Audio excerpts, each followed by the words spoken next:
Hello అండి, ఇవాళ video వచ్చేసి కాకినాడ స్పెషల్ అండి. తెల్ల సందువ అంటారు కదా, సందువ చేపల కూర అయితే చూపించబోతున్నాను. ఇదిగోండి 10 పీసెస్ అయితే నాకు వచ్చాయి. దానిలోనికి 3 మీడియం సైజు ఆనియన్స్ని కచ్చా పచ్చాగా మిక్సీ అయితే పట్టుకుంటున్నానండి. దానిలోనికి ఒక 5 to 6 చిల్లీస్ని కూడా కట్ చేసి పక్కన పెట్టుకున్నాను. ఇప్పుడు ఒక వెడల్పాటి కడాయి తీసుకుంటున్నాను.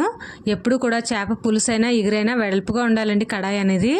ఒక 3 టేబుల్ స్పూన్స్ వరకు ఆయిల్ అయితే వేసుకుని అందులోనికి కట్ చేసి పెట్టుకున్న ఆనియన్స్ని ఇంకా చిల్లీస్ని కూడా వేసేసుకుని ఈ విధంగా కలర్ చేంజ్ అయ్యేంత వరకు కూడా మంచిగా ఫ్రై చేసుకోవాలండి.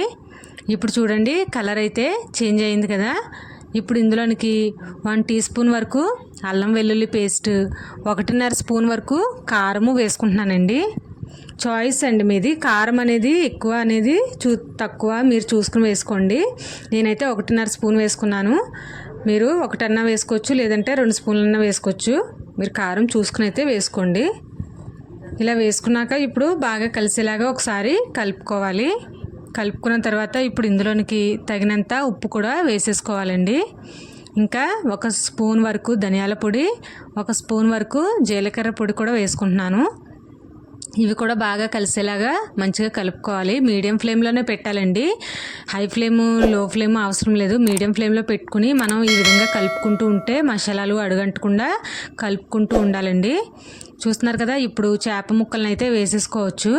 మనం ముందుగా మ్యారినేట్ చేసి పెట్టలేదు కాబట్టి ఇక్కడే మనం చక్కగా ఈ ఉప్పు కారం అన్నీ కూడా పట్టించవచ్చండి.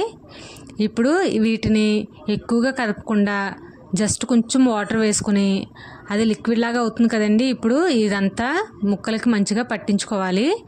ఇలా పట్టించాక ఒక 5 మినిట్స్ వదిలేస్తే మనకి ఆ ఉప్పు కారం అనేవి మంచిగా పడతాయి అన్నమాట. చూస్తున్నారు కదా, పైన ఈ విధంగా పెట్టుకోవాలి. గరిటె అనేది మరీ ఎక్కువగా కదపద్దండి, ముక్కలు అనేవి విడిపోతాయి అన్నమాట. ఒకసారి గుడ్డ పెట్టి మంచిగా ఈవెన్గా కలుపుకుంటే బాగా కలుస్తాయి అన్నమాట. ఈ విధంగా బాగా కలుపుకుని ఇప్పుడు ముక్క మునిగేంత వరకు వాటర్ని అయితే వేసుకోవాలి. మరీ ఎక్కువ వాటర్ అయితే అవసరం ఉండదండి. చేప అనేది మనకి ఈజీగా కుక్ అయిపోతుంది కాబట్టి ముక్క మునిగేంత వరకు వేసుకుంటే సరిపోతుంది. ఒకసారి మళ్ళీ గుడ్డ పెట్టి మంచిగా కదపాలి. ఈ విధంగా కదుపుకుండి ఇప్పుడు ఒక 10 to 15 మినిట్స్ మీడియం ఫ్లేమ్లోనే పెట్టి మంచిగా కుక్ చేసుకోవాలండి. ఆయిల్ అనేది మనకి సెపరేట్ అవుతుంది, అప్పటి వరకు మంచిగా కుక్ చేసుకోవాలి. ఇప్పుడు చూడండి ఆయిల్ మంచిగా సెపరేట్ అయింది. ఇందులోనికి 1 స్పూన్ వరకు గరం మసాలా అయితే యాడ్ చేసుకుంటున్నాను.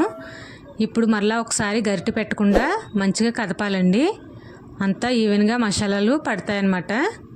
ఇలా పెట్టిన తర్వాత ఒక 5 to 10 మినిట్స్ లో ఫ్లేమ్లో పెట్టుకుంటే సరిపోతుందండి. మసాలాలు అవి కూడా మంచిగా పడతాయన్నమాట. లో ఫ్లేమ్లో పెట్టుకోండి, అవన్నీ బాగా కుక్ అవుతాయి.